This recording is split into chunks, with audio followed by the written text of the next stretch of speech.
हम दुखी प्राणियों को, भ्रमित प्राणियों को आके सही दिशा देने के लिए वो परमात्मा उस अच्छे लोक को छोड़कर हमारे लिए इस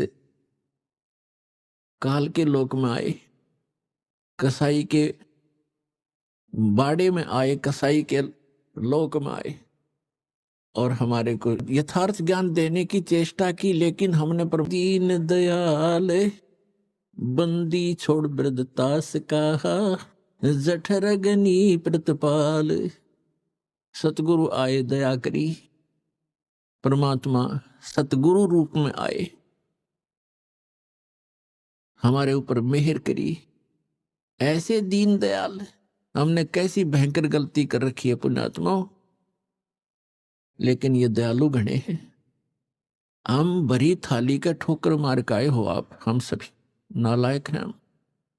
वहां में सर्व सुख प्राप्त थे सतलोक में, आपको सर्व सुख सुविधाएं थी, विमान था प्रत्येक का अलग अलग, वहां पर हर प्रकार की सुविधाएं थी। सदाबहार वृक्ष हैं, झरने बह रहे हैं, कोई गर्मी और सर्दी नहीं है, सुंदर युवा शरीर रहता है, गर्मी सर्दी मच्छर माखी कुछ नहीं, किसी चीज का अभाव नहीं, कोई दुर्घटना नहीं।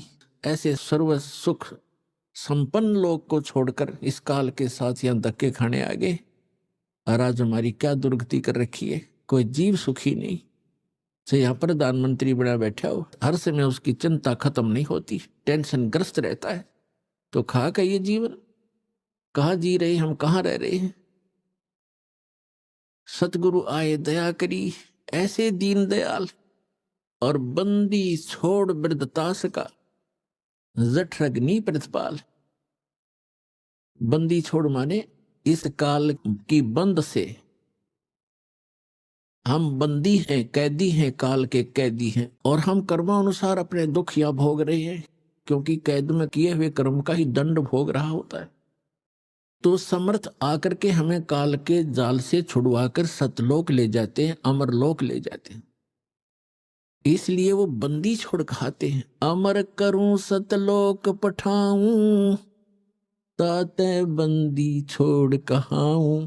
कहते हैं अमर करूं, सदा के लिए ऐसे स्थान पर भेज दूंगा तुम्हें जहां आपकी कभी मृत्यु नहीं होगी। गीता अध्याय नंबर 15 के श्लोक नंबर 1 से 4 में प्रमाण है कि उल्टा लटका हुआ संसार रूपी वृक्ष समझो, इसके ऊपर को मूल है, नीचे को तीनों गुण रजगुण ब्रह्मा सदगुण विष्णु रूपी शाखाएं हैं।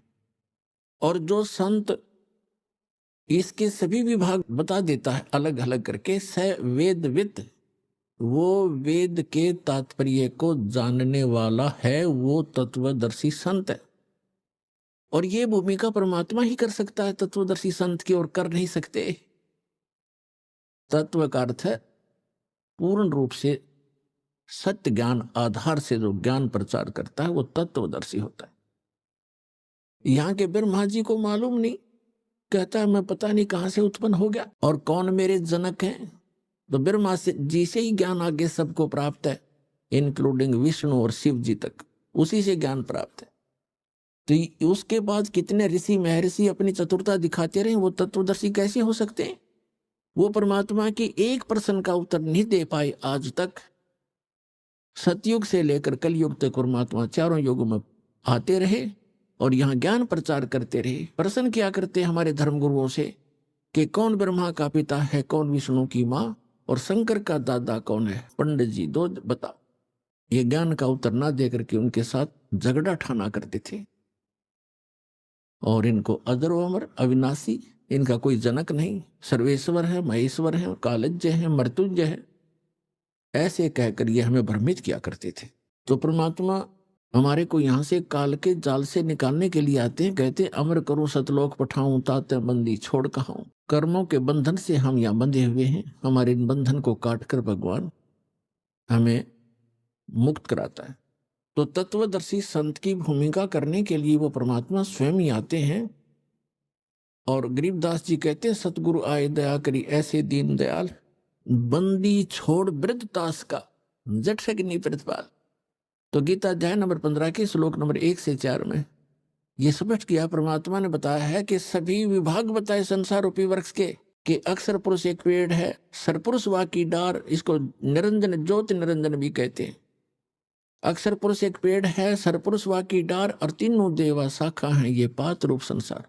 जैसे पेड़ कौन सा होता है? जो पृथ्वी से बाहर दिखाई देता है, अंदर का जो जड़ें होती है, मूल हैं, वो गुप्त होती हैं, प्रोक्ष होती हैं, वो अव्यक्त होती हैं, वो दिखाई नहीं देती। तो मूल स्वयं परमात्मा ही थे कबीर भगवान, अमर पुरुष, सत्य पुरुष, परम अक्षर ब्रह्म है वो। और उसके बाहर जो दिखाई देता उसके विषय में उन्होंने बताया कि अक्षर पुरुष ये तना समझो, और सरपुरुष वा की डार, जो मोटी डार निकलती है उसको ब्रह्म समझो, और तीनों देवा शाखा हैं, डार के आगे तीन शाखा समझो, ये रजगुण ब्रह्मा, सदगुण विष्णु, तप गुण शिव जी जान। परमात्मा ने बताया था अक्षर पुरुष एक पेड़ है, ये पृथ्वी से बाहर जो दिखाई देता है इसके विषय में परमात्मा ने जानकारी दी है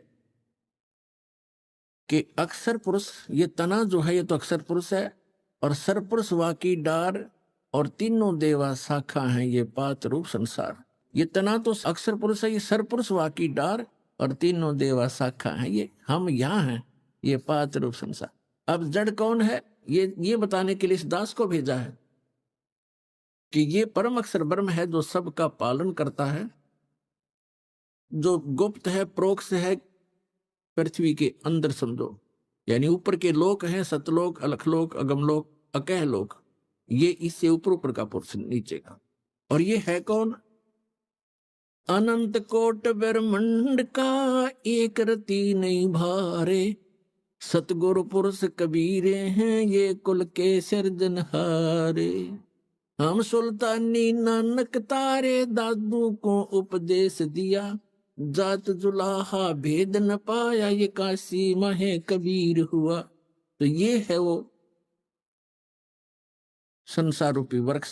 श्रीमद् भगवत गीता अध्याय नंबर 15 के श्लोक 1 से 4 का वर्णन है। ये निष्कर्ष है इसका कि उल्टा लटका हुआ संसार रूपी वृक्ष है अर्जुन, ऊपर को जड़ नीचे को शाखा। गीता ज्ञानदाता ने केवल इतनी जानकारी दी है, ऊपर को जड़ और नीचे को तीनों गुण रूपी शाखा वाला ये एक संसार रूपी वृक्ष है, पीपल का समझो, अविनाशी वृक्ष है।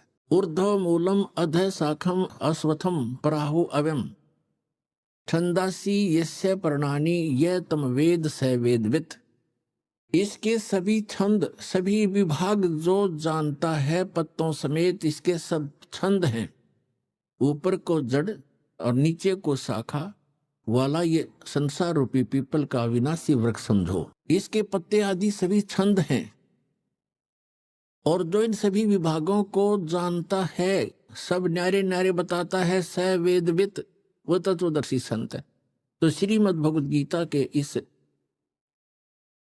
अध्याय 15 के श्लोक 1 में जो वर्णन है कि वो वेदविद, वो तत्वदर्शी संत सतगुरु होगा, वो कौन है? जिसने ये वाणी बोली है अपने सुख संवेद में, सच्चिदानंद घन ब्रह्म ने उस तत्व ज्ञान में बोला है। तो वो सतगुरु भी वही है।